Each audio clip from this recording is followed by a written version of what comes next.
Okay, Councillor Scott? Would we be asking them to bring a portfolio with them? Written samples of their written work are ones you'd solicit. Is something you'd solicit. The CAO's job primarily is to make sure that other people prepare appropriate reports. On occasion, he or she will be the author of the final report. And their major job is to make sure others do their job. Usually, by the time you get to be a candidate for a position like this, you are a pretty accomplished individual and should be an accomplished writer. But there's, it's fine to give that kind of evidence.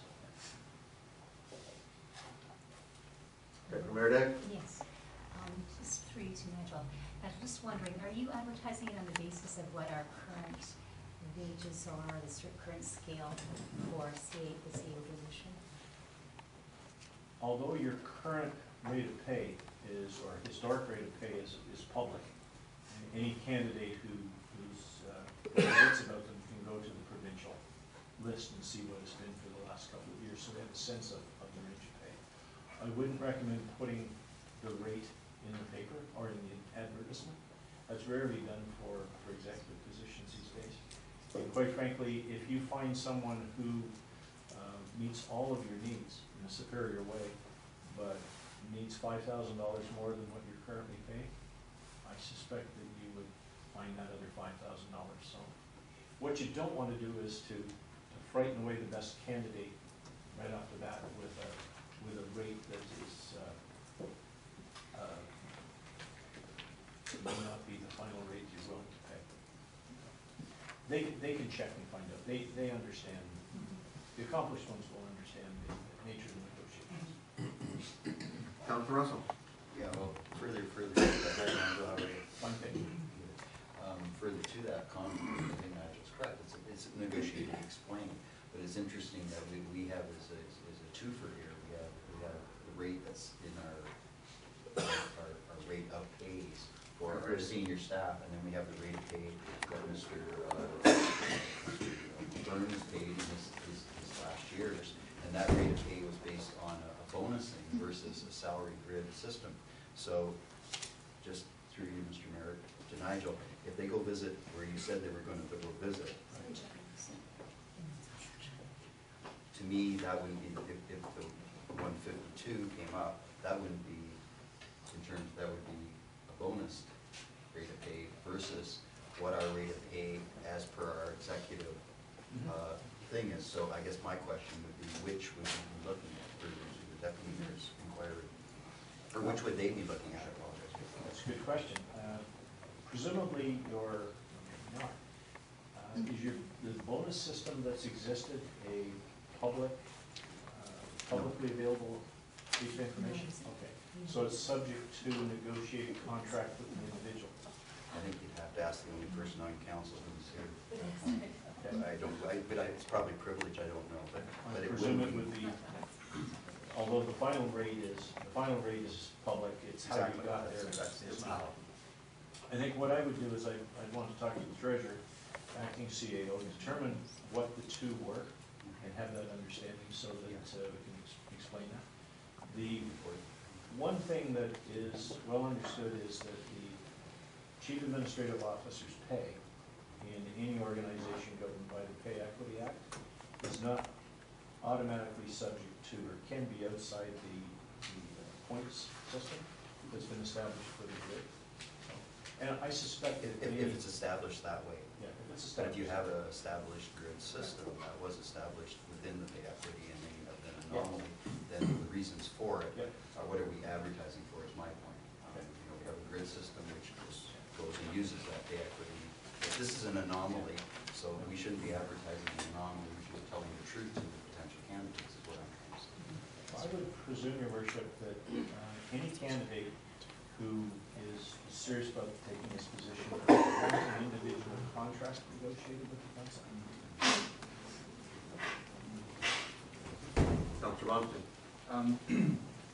Nigel, if you haven't visited any of the northern coffee shops in Lambton Shores or read the papers over the last few months, you'll realize you're here for a very controversial reason. So I guess the question I have is, I don't want to see a candidate come here, and I don't want to use the term misled, but I don't want to see a candidate coming here thinking they've agreed to one thing and then reality sets in. So I'm just wondering, in terms of the selection committee process, and I have no problem with the selection committee shortlisting, but my concern is that during the actual presentation process or selection, that if all of council is involved, I think it would be helpful for this council to get together ahead of time to say, these are the questions that will be asked and this is how we're going to behave during the presentation. My advice to you is that when it comes to the interview process, that the questions would be ones that I would establish and I would direct to the candidate, and the members of council could at appropriate times ask for clarification or ask for additional questions at the end of the process. That way everybody's treated exactly the same way in the process.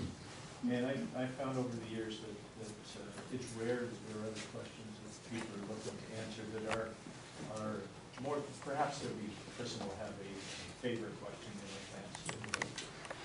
advance. It's unusual to have a free-wheeling question session. And the larger the group, quite frankly, for a candidate, the easier it is if you've got a large group of people. It's really an interesting process.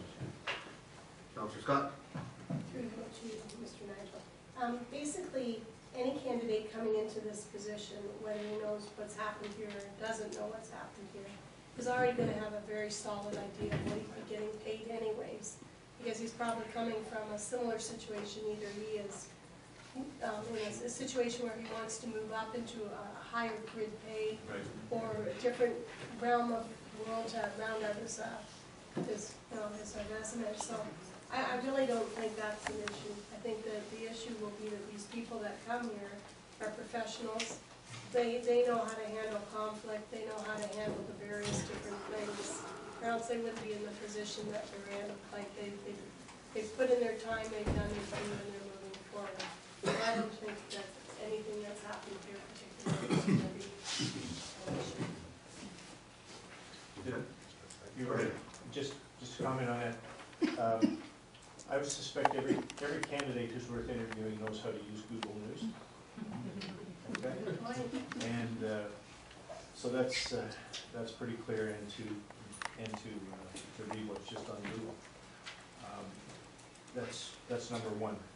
The biggest challenge is to make sure that good candidates, good potential candidates, actually put their application in.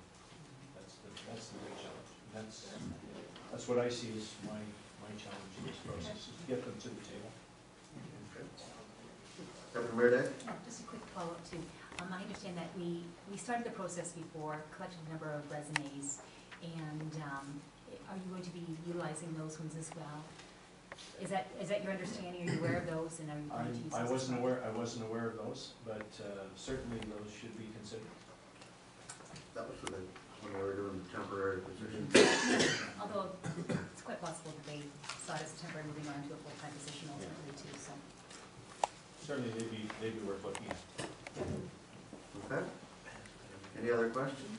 I guess you want to set up, be in contact tomorrow through Janet to set up time for interviews or meetings on Friday, if council's available for that.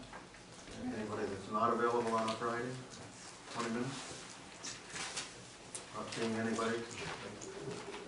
Thank you very much, Your Worship. Thank you. Look forward to the challenge. Very good, thank you.